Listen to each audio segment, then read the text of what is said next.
Hello my friends, how are you guys doing? I'm sorry if you hear any extra noise in the back because they are working around the building.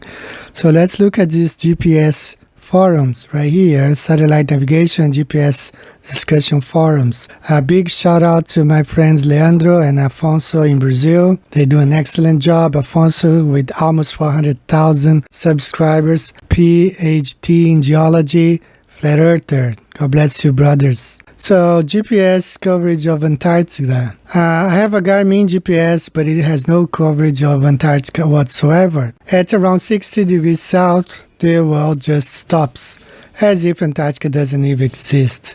My question is, does anyone know of any commercially available GPS device, Garmin or otherwise, which has coverage of Antarctica? I've done a Google search, but I couldn't find anything. By coverage, I mean a device which is capable of finding one's location in latitudes such as 60 degrees south to 80 degrees south, ranging capable of showing where a person is on a given landmass. I'm also wondering if there are any GPS devices which have a non-Mercator projection of Antarctica. So we have talked about the Mercator projection before. You remember the video I made a few days ago about how faulty and what a hazardous map the Mercator is, the projection. Everything started to change in the mid-20th century. There was a world war, and more airplanes were being used than ever before. Editorials published in the New York Times in the 40s called for the Mercator to be discarded and reminded readers the grossness of its errors should not be forgotten. In a series of orthographic maps in 1942 and 43, Fortune magazine declared the Mercator is no map for global war, and it was a dangerous map to use in studying global strategy.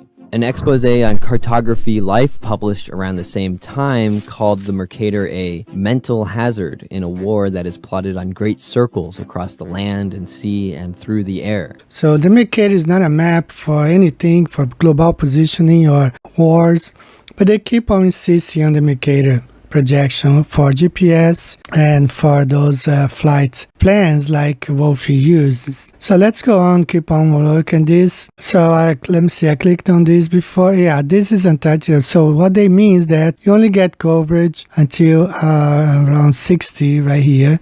So the whole of Antarctica is not covered. So let's go back there and look at more. I have always assumed that the 24 satellites that make up the working constellation of GPS system covers every part of the world's surface equally, as in the example movie here. So I'm clicking, this is what you get. You're gonna get this. It shows all these satellites go in every direction, covering the whole globe.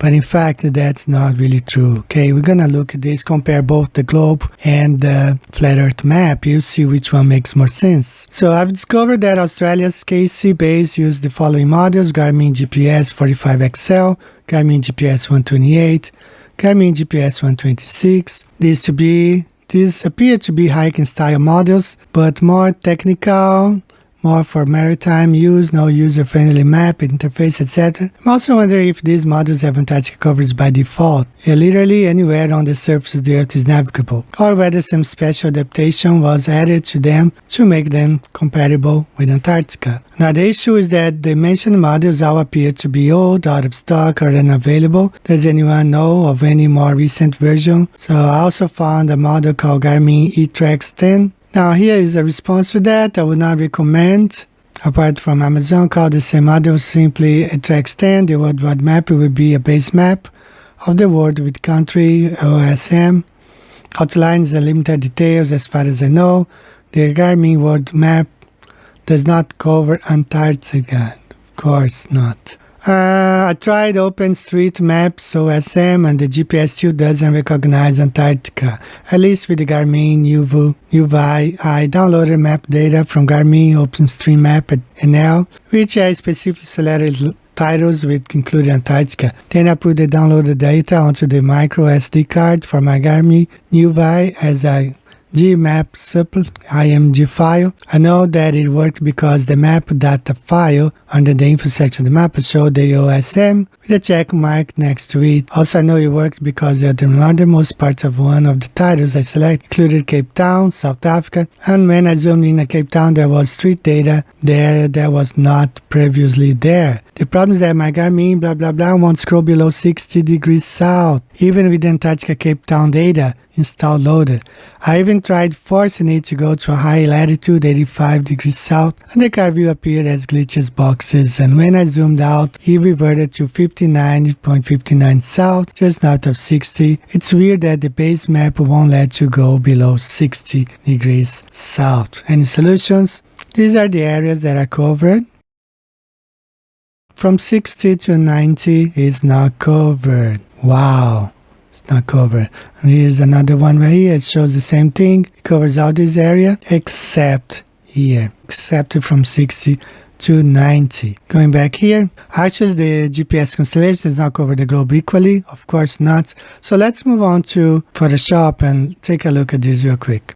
Alright guys, now let's look at both models, the globe model and the flat earth, and look which ones. Let's see which one makes more sense. So here's the globe. See here, article circle, 66 degrees north.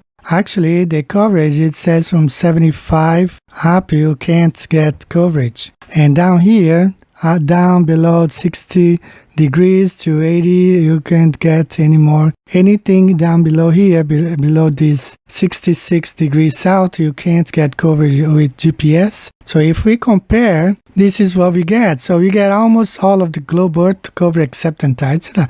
How come just this tiny little bit here is not covered by any GPS, even though we saw, as we will compare now on the animation, that satellites go all the way here, all directions. But how come this tiny area here on the globe is not covered? Neither is this tiny area here. Well, let's look at the flat earth map and then you understand why. Here we have the Gleason's map.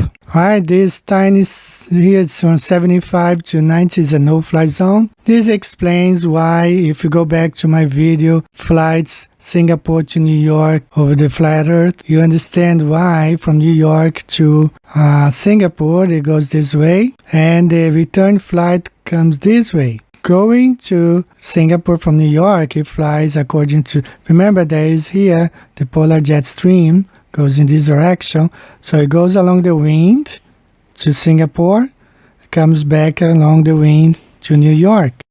Never flies directly over the North Pole. It's a no-fly zone.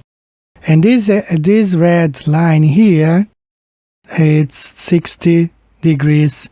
From this point forward, it's 60 degrees to 90. It's another non-fly zone here. Nothing happens here, no coverage of GPS. Only this area here, and actually mostly of this area where the continents are. This area here, deep south in the Pacific, it's a no coverage zone. If you remember the video where Captain Marcello says that he flies for 10-11 hours here in the dark, no communication.